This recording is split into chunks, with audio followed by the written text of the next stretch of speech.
વડોદરા મહાનગરપાલિકાની દબાણ શાખા દ્વારા શહેરમાં ગેરકાયદેસર દબાણો દૂર કરવાની કાર્યવાહી કરવામાં આવી રહી છે અને તે જ અંતર્ગત દબાણ શાખાની ટીમ આજે સનફાર્મા રોડ પર પહોંચી ગઈ।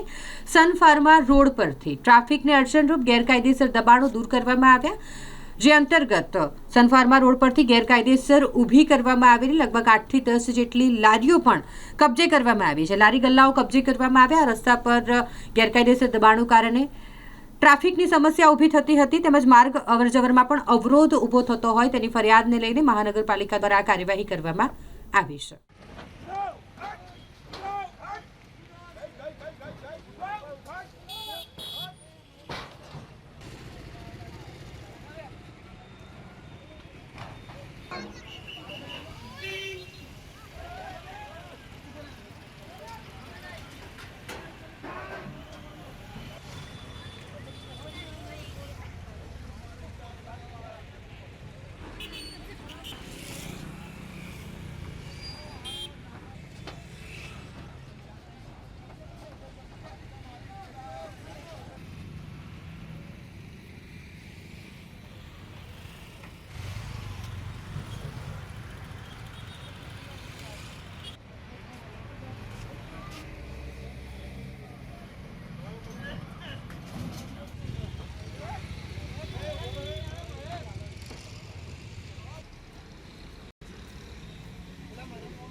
હાલ સનફાર્મા રોડ ઉપર જે દબાણો હતા બ્રિજ સુધીના, ત્યાં ડાબી સાઈડના રોડ ઉપર તમામ જગ્યાએથી લારી ગલ્લાને હટાવવાની કામગીરી કરી રહ્યા છે। કેટલા લારી ગલ્લાઓ કબજે કર્યા હતા?